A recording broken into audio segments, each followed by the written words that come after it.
You know I'm right. Live right here on the You Know I'm Right YouTube page. Nick Durst here, back again, along with Joe Calabrese for our sixth edition of You Know I'm Right Live, our first Thursday show here. And there's a lot to talk about, but first and foremost, Joe, you've been really busy this week, heading to a lot of comedy shows. So how you doing, and how's the week been for you? And let all of our listeners and viewers know who you were hanging out with this week. Our good friend Mike Marino drove down to Beach Haven over the weekend. He was at the Surf Light Theater and he performed in front of a basically sold out show. So kudos to him. Last night I was at the Botagra restaurant in Hawthorne, New Jersey, and Mike was performing with Pork Chops. So if you guys want to check out Pork Chops comedy on Instagram, and I got to meet Peter Gaudio, who's in the Gravesend series. He was very, very nice. Yeah, did some driving around the last couple of days, following Mike to a couple of different places. Oh, and then Monday we went to Asbury Park too, and I got to meet the great Vinny Mad Dog Lopez, who was the first drummer for the E Street Band on their first couple of albums. I believe it was the first 3 albums. So we got to share some great war stories, some great Bruce stories. Believe it or not, you would be very interested in this, Nick. His dad was very close friends with Bam Bam Bigelow's dad.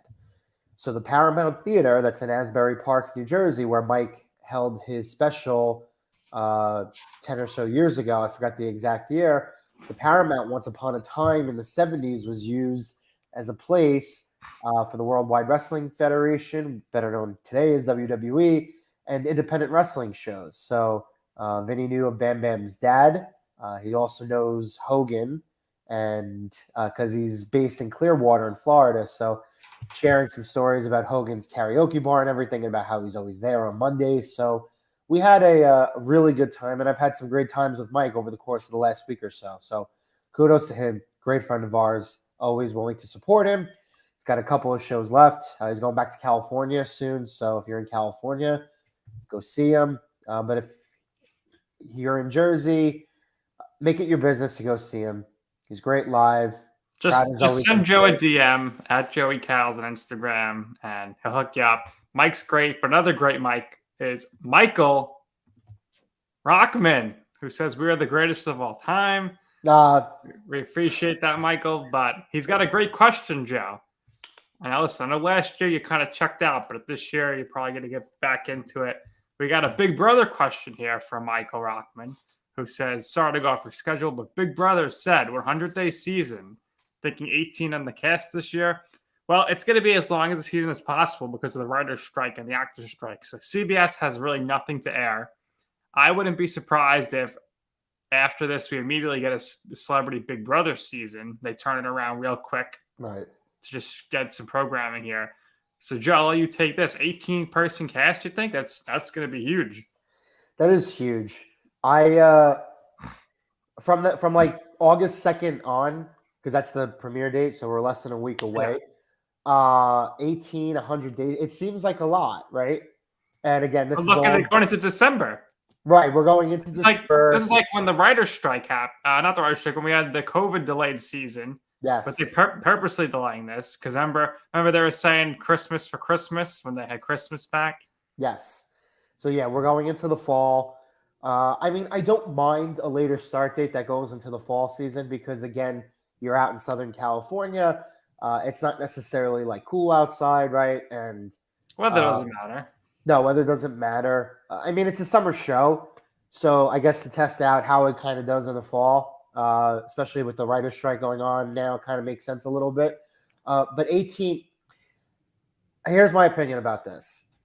12, 13, 14, I think that's the right amount. I think anything over that amount. Do they have room for 18? Right. Did they build another room? Looked like did you see the pictures? Looks like some massive renovations. Yeah, I was going to say, but it's too much because at that point you're getting into multiple double evictions. You're probably getting into 100 days though. cutting people out. What if they actually went for real once here? Like, we've seen the team route a few times to start. What if they did team eliminations? Yeah, I don't necessarily like the team route unless it's kind of like a 1 or 2 week thing for temporary like alliance purposes. I like it when there's like one minor twist. I don't like major twists because I like the game as clean as possible. I like the traditional way of playing the game. Again, it's expect the unexpected, and every season there seems to be some sort of theme to go with it, which I kind of understand. You try creative things to make everything a little bit differently. But I like the traditional way of doing things, 12, 13, 14 person casts. I like teaming up every now and then. I think that's fine. One unexpected thing, middle of the season, that's fine. But I like a very clean game. I like the more traditional way of doing things, how things were similar to the earlier seasons. I think as we've gotten further along here, now as they're the just years trying to go come by, up with twists for the sake of coming up with twists. yeah, it's just too much sometimes. And the social media stuff. So if you Big Brother Twitter is a thing, Big Brother Reddit is a thing. The people who watch the live feeds, who like just absolutely care about the show, that is a real thing. I haven't watched the live feeds in a couple of years now, but I haven't watched the live feeds since they've come over to Paramount Plus. Right. I used to watch, was it Big Brother After Dark? Yes. On TV. But I used to have access to the live feeds through a friend, so I would just. So you're going to watch this season, or you didn't watch last year? I watched last year towards the very end, right, because we started having people on with us. Well, so this is it. It's exciting because Michael's looking forward to the quadruple eviction. Now, yeah, that's what I was saying. I don't like triple evictions. They could just because they're going to have to figure out a way to axe people very quickly. I'm surprised they're only going to be on 3 days a week. I thought they were going to go 4 or 5 days a week. It's always 3 days a week. I understand that, but usually there's regular programming on. There's nothing on TV. How many reruns could you show? I don't know. Sure. We'll see what they do, but Michael's great, and I think if we could somehow get it where you and Michael are on the same season, no one would see it coming. Like, no one would see the partnership coming with this. Absolutely. We would go in, hush, hush. We don't really know each other, but secretly we'd be working together. Should be interesting. And the most exciting part, Joe, is we get to see who is going to be a future guest on You Know I'm Right, because yes, it's not a matter of if we get these people. It's just a matter of who we get. Right. Have access to all these great people. Over under 3.5 guests from this upcoming season on You Know I'm Right. Over. Okay. 18-person cast, so maybe you go over. Absolutely. Michael with says easy final the connections that we already have, the access to the people that we have, I think so. And yes, Mike, 100% easy final 2. What would you guys think be called? Your final 2 be called? I don't know. It's a good question. Would it be called Landry Football? Would it be called In the Zone? How about the LF Bros? So Landry Football, kind of a play on like the boy band LFO, but LF Bros, right? I love it. How about Lean With It, Rock With It, or Jersey Joe and Michael win the show? Something along those lines. I like it. We'll see. I think everybody's in agreement. Michael's trying to get on. You stop trying to get on, but Joe, you'd be good TV. No Thank you. I appreciate that. Always do. Always on the go, Jersey Joe. Now, we got to talk about this heat wave right now. How to handle the heat wave. Are you of the theory of I'm going to stay inside, crank up the AC, or you're going to go outside of the pool? Are you a beach guy? Because AC is the way to go, but I understand it's just going to be like, they're raising the bills as is, and now you're pumping out the AC. But so tell me what your strategy is going to be here to handle this heat wave right now that's going on. Well, I have a wedding on Saturday, so that'll outdoor help. Wedding. We'll be outside for the ceremony, I think, and I think we'll go indoors from there. So it'll be a little hot. We'll be sweating a little bit. For me personally, I always love the heat. Right. The thing is, it can't be humid outside, because when it's humid, that's when it's like you have difficulty breathing, and that's not so great. Yeah, that's gonna But be I mean, tough for you when you're living in Vegas in a few years. I don't know how you're gonna handle that humidity. the dry heat though Dry is, heat. Dry heat. but dry heat is most of the year, so I think that we should be all right. On humid days, I'll stay inside. That's okay with me. But if I like high 80s, I like low to mid 90s. That's fine again, so long as it's not humid outside. I went outside to take a walk before just to get outside. I like having the heat hit my face. I'm one of those weirdos. I prefer the summer weather and the hotter months as opposed to the colder weather months. So just got to figure out a way to at least balance, right? It's all about balance. Are you more of a pool guy or a beach guy? Beach guy. Ocean guy. Okay. Yeah. Ice cream or ice? Ice cream. All right. Water or like an iced tea, lemonade? Water. All right. So if you haven't already done so, a few weeks ago we had Maria Marino and Steve Kavanaugh on our podcast, and it was a great interview. But Joe, I don't know if you knew this. I recently found out yesterday from an Instagram story posted by Steve. They live in Jersey City. They do. You're currently sitting in Jersey City. So you gotta find them out there. Absolutely. I could go take a walk to them. Everything is accessible. I mean, it's 15, 20 minutes, sure.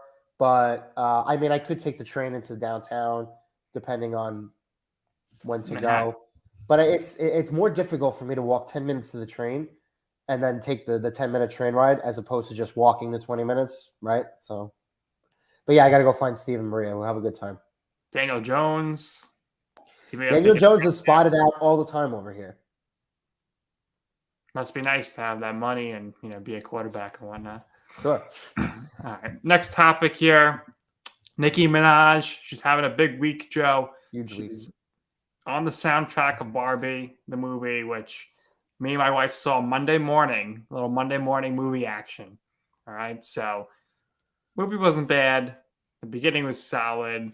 Soundtrack's excellent, but it ends with Nicki Minaj's soundtrack, the song. Then it was announced today she's going to be in Call of Duty. I never played those games. I know you used to partake in those back in the day, but I guess she's going to be a playable character. Yes. So right now she's having a big week. So you can comment on that if you want. But I also wanted to know who's got a bigger New York accent, you or her? Oh, her. 100%. That's not even close. I have an accent, sure, and I say certain words a certain way. But, I mean, when we're talking about thick, you got to go to Nicki Minaj. Anyway, so in terms of Call of Duty playable characters, she joins Snoop Dogg. She joins 21 Savage. Good to know. Did you see the Rangers picture that they posted before on Instagram? No. It was a picture of Barkley, Goodrow, and 21 Savage, and they were holding up 21 jerseys. It was pretty cool. It went hard. All right. So Nicki Minaj, she's doing her thing right now. I'd love to see her get involved in WWE somehow. I think she'd be excellent. I think she'd be excellent too. Pair her up with Zelina Vega. Definitely be great. I think she's definitely has one of the strongest New York's accents there is. And if you two ever, found yourself having a kid together, that kid's accent would be. Let's pump the brakes a little bit. I feel like I remember seeing either you or somebody tweeting about you and her back in the day, saying if Joe and Nikki had a kid, they'd have the most ridiculous New York accent ever. I don't remember that. You're gonna have to point me in the right direction. I have to try to find that tweet. And then so the Barbie movie, saw that. Great marketing campaign. I don't remember a movie being marketed so well in a long time. What did you think about the whole way they did that? I thought it was excellent. So right now when you're talking about the Barbie marketing, you're looping it in with Oppenheimer, right? And both of them were released at the same time, and it seems like both films actually benefited from it, right? Speaking of Barbie marketing, I want to mention Mike for a second because he does some Barbie stuff in his routine, and I'm not going to get too deep into that. But really? He's certainly appreciative about this movie coming out because it gets to extend the shelf life of that part of his routine. So, okay. So again, I want to tease it without giving too much away. But yeah, his Barbie jokes are terrific, but But yeah, the whole marketing of this was excellent. The social media aspect was excellent. Here's the thing too. It's taken a long time for movies to actually come back, right? It's since COVID, a lot of people haven't really been motivated to go to the movies anymore. Only Adnan Verk. He's been keeping movie theaters in business with his big family on every movie he sees. Shout out. Joe Foreman as well, who is a big movie goer, another huge movie buff. So I think that, again, you saw the movie. I haven't seen the movie yet. I'm not going to comment on the movie yet. But there were certain aspects of this movie, the star power in it, right? The callbacks to like the iconic figure and everything, right? I expect this movie to be like a lot of cringe, but maybe not so bad. So I think, so again, to have everybody kind of get up again, to have an event to go to, right? To have like a film to go to, no matter how good it is, no matter how bad it is. It seems like everybody was getting up to say, you know what, like let's go see Barbie. Let's go see Barbie. And I think now through this summer, this is the first summer where you could like officially say like, okay, going to the movies and going in person to see a movie is back. Right. I think a lot of people have been motivated to actually go to the movies. I will see what happens with the writer's strike and the actor's strike, because there's going to be no movies at some point next year. Right. So who knows how that's going to play out. Joe, huge problem too. If I said March 16th, 2013 to you, and I asked you where were you, do you potentially remember where you were at that time? March 16th, what? 23? 13. Oh, 13. March 16th, 2013. I don't remember where I was exactly. I know we were on the road to WrestleMania and MetLife. Well, you were on the road, that's for sure, but you were on the train with Nicki Minaj. With Nicki Minaj. Oh, so was I? What can you tell us about that encounter there? I don't remember that. Maybe it was with somebody who looked like her? Potentially. I was going to say March 16th, 2013. Were you in the Bronx? I might have been. No. I can't be because it wasn't the Yankees season yet. Yeah, it was before the Yankees season. I was probably on the train somewhere with somebody who had like with the hair and stuff that kind of looked like her. Now, I found another Nicki Minaj tweet of yours, but luckily for you, I'm not going to show it on the screen here. I did text it to you, so you can look at that. We'll get your facial reaction. Okay. That's funny. You definitely went back digging for these. Did you see the text? Yeah. You got to remember, this is also 10 years ago, too. Right. Different time. So just everybody can go search Joe Calabrese and Nicki Minaj on Twitter, and you'll get some really great stuff. It's hysterical. All right.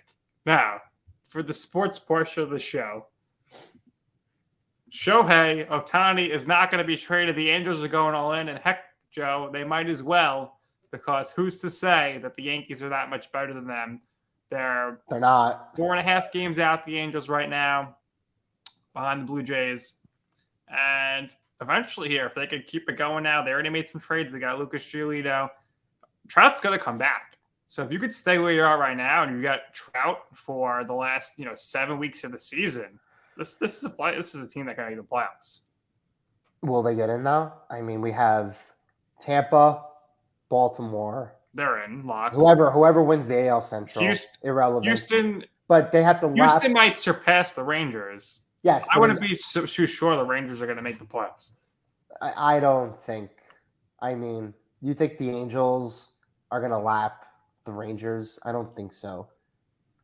Probably not. No, I think they can lap the Blue Jays. I think they're definitely better than the Red Sox. I think they could be better than the Yankees. They're definitely better than. Let's see. I got to think about this for a second because the Red Sox are playing really well. They were one of the best teams in July. You know that, right?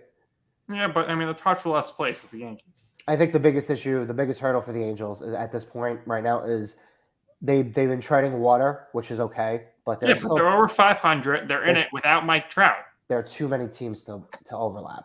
They would have to play. There's 3 teams to jump: Yankees, Red Sox, and the Blue Jays. I don't know. It's a tall task. So you should declare the Yankees and Red Sox dead then. No. Maybe. They're gonna catch the Blue Jays. I feel like the American League is the Astros. I feel like the American League is definitely going to get 3 teams in. And there's this outside shot that if the Rangers do fall out of it, I think a team from the American League East is more likely to get in than the Angels, which would have that division get 4 teams in. Right. Because I could see a scenario where the Orioles, the Rays, the Blue Jays all make the playoffs. The central winner, whoever it is, the Astros overlap the Rangers, and then you're looking at 1 team left, right? Right. So at that point, you're looking at the Rangers, the Yankees, or the Red Sox, and the Angels. I don't know. I think the Angels have too tall of a task. But the issue at this point is, to get back to Ohtani, like we always say, you can't trade him. He's untradeable because you're not going to get comparable value for him. Can't trade him when you're 3 games over 500. No, you can't trade him when you're 3 games over 500. You're not going to get value back for him. And what are you going to do? Get terrible value back and hope that he re-signs with you guys? No, it's a terrible, terrible situation that they're in. They're in a no-win situation with him. They're going for an all-in situation, which they have to do. Absolutely. What's going to be a better all-in? The Angels here going for it, or AEW all-in? Probably AEW all-in. Okay. Assuming we actually start getting matches announced for the show. We'll see. They haven't announced anything yet. Imagine the biggest show in your company's history is. It's going to be the main event's going to be Adam Cole versus MJF. Yeah. Who cares? I don't really care for either of the guys. I like the little story that they have going on. You got to have Bryan Danielson in there. Right, he'll have a big match. Chris Jericho's got to be featured. And you got to do Britt Baker versus Jade Cargill. Britt Baker versus Toni Storm. And she takes the title for Toni Storm in the UK and gets booed. Sure. We'll see. We got plenty of time to talk about that. Did you see Joey Votto's appearance on High Heat with the Mad Dog? I did not. All right. Joey was really giving it to the Mad Dog. Really? Because he's like, you don't respect us, because we're in the Midwest, we're a small market. There's more teams out there than the Giants, Mets, and Yankees. You said me and Zach Greinke are in the Hall of Very Good, and I agree. But, you're out there with your pretty suit, your nice hair. You got to watch it. It's very funny. Very funny. Who's going to the World Series from the AL? Is it going to be the Orioles? Is it going to be the Rays? Will it be somebody else? What do you think? I think it's going to be Tampa. I think they figure it out eventually. Yeah. I could see. You're going to roll off the Astros? No, I was going to say I could see Houston. But I just think so I think Tampa overachieved a little bit to start the season, and then they really came back down to earth. But I think in terms of overall roster, what they have going on over there, I'm not going to knock them in any way because they play in the most difficult division in all of baseball. So I think of all the American League teams, if you had to give me one team to bet on, right now I would bet on the Rays. I would have said the Rays, but I'm just getting this feeling like I think the Orioles are going to do it. I think they're going to do it somehow. I think they're a nice story. They're further along than people think. I think they have some talent in the majors, obviously, already. Duh. They have talent in the pipeline. But I think, again, probably overachieving a little bit. I think the playoffs are a different animal. And I think once the playoffs roll around, you'll see pedigree ultimately win out. And I think the Rays are more likely to head to the World Series again. You would think one of these years the Rays got to win a World Series. Right. I mean, since 2008, they've been in the mix. I think the Rangers can mash, but their pitching, as much as it's held up a little bit so far, I don't think they have the pitching to get them through. The team that you got to watch out for is the Blue Jays, because if they could acquire the right players and they're active at the deadline and they fill in the blanks properly, they could get hot very, very easily. And I think the Yankees and the Red Sox are both in the same boat. While they're not at the top of the division, there's a path for them to make the playoffs as a wild card team. And then from there, I think the American League this year isn't nearly as impressive as it was in recent years. So I think the Yankees and the Red Sox at this point, and the Blue Jays, they're all in the same boat like the Angels. They're better off adding because there's not really much to subtract from. You're not going to sell, so you might as well add. Well, we shall see. The trade deadline is coming up on Tuesday, August 1st, Yes. which is August 1st is a big date, no doubt about it. All right, now let's move it on here to your guy, Joe Burrow, fellow Terrible. Joe, injured, carted off. Terrible. What do you think happened? Well, he got injured in practice today, right? So Yeah. he got carted off. That's not good. A lot of speculation on Twitter so far about what the nature of the injury Teddy is. Bridgewater-like injury? Yeah, a lot of people have been saying that. So you hope for the best. One of the best players to watch in all of football. Great personality, somebody that I've been rooting for, right? Because a good friend of mine, Nick, went to LSU, got to watch a national championship down there, got to watch them play for all intents and purposes, probably one of the 2 or 3 greatest college football teams of all time. Burrow had a electric playoffs 2 years ago and went to the Super Bowl. Had a great season last year to follow up with it. Fell short in the AFC Championship rematch against the Chiefs. So one of the most exciting players, one of the most dynamic players in all football. Great personality. I mean, you hate to see it, right? You know, with these lower body injuries like these. Again, I don't know what it was. I don't know if it was like I saw like Achilles going around, right? When you have these major players. Looks like it's not that major. Michael says Zach Taylor said it was a calf strain. So that's good at least. All right. I saw a lot of people tweeting out severity and all that stuff, and it was like, oh, it doesn't look good. He was carted off, blah, blah, blah. But if it's only a calf strain, that's good. It means we don't have to worry about it too much. Well, nothing's set in stone yet, Michael says, when the officially goes, hopefully light injury. Well, listen, you don't have to worry. You won't have to worry if it's a calf strain for him, but then as a Jets fan, you got to worry because that means the Bengals are going to be in the playoffs. It's one less spot for you. Aaron Rodgers restructures his contract, give a little more cap space. He's going for it. Seems really happy here. I don't blame him. He's got his guys here. They're in it. They are in an Denzel Mims, he's out of here. Right. He's going to the Lions. And, man, I can't wait for Hard Knocks. I can't wait for Hard Knocks either. I think it's going to be a great show. I think they never had a quarterback the level of Aaron Rodgers. Right, because it's always a bad team coming off a bad season. Right. And but the Jets are a bad team coming off a bad season, but now they have Aaron Rodgers. No, I wouldn't say bad. Well, they started out really well last year, and everything kind of disintegrated as the season went on. But you have Rodgers here again. You're going to get Breece Hall back. They have a good offense. Dalvin Cook visiting today the facility. Solid offensive line, good defense. I think last year this is reminding me of that Eagles dream team that missed the playoffs. You got to remember they were 7-4 to start off last year, and everything kind of fell off. So again, it wasn't necessarily. Once they benched Zach Wilson, it was all downhill. Well, Zach Wilson stinks. He couldn't get the most out. I went to the Jacksonville game. That Jaguars game was the nail in the coffin for him. So we'll see if he can. Thursday night game. We'll see if he can revive his career from here. But again, the Jets. You think Rodgers is like teaching him, or is he's like Rodgers gives him the cold shoulder? No, what are you nuts? Cold shoulder. Rodgers is here again for a minimum, I think, of 2 years. 2 years.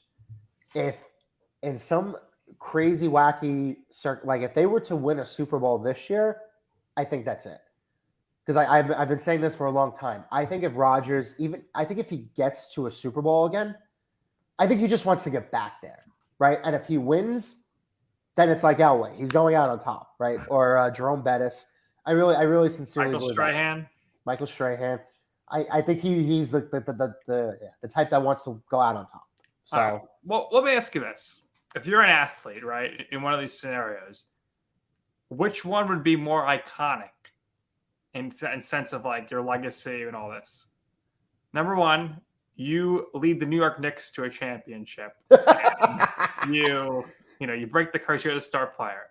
Number two is you're the quarterback of the New York Jets. Or number three would be like you're the best player on the Mets. We'll leave the Rangers out of it because, they won more recently than those. So those three losing franchises. The Knicks. Okay. I tell you this all the time. When the Knicks win a championship, the city is going to burn. You are going to see so much chaos. We are reaching that territory with them where it's over 50 years. It's like the city is starving. New York City is called The Knicks are right there now with the Jets. I mean, it's with the championship drought. Right. It's the truth. They're the Mecca, right? A lot of what happens historically when it comes to basketball runs through the city, but the team hasn't won a championship in 50 years. So I think at this point, you break the Knicks curse. You really become trend essential, right? It's just that's it. Right, because you got to remember, if the Jets win the Super Bowl, half the town is not going to care, Right. not going to be happy. If the Knicks win a championship, everyone except for the dozens of Nets fans is going to be all happy. Yeah, all 50 of their fans.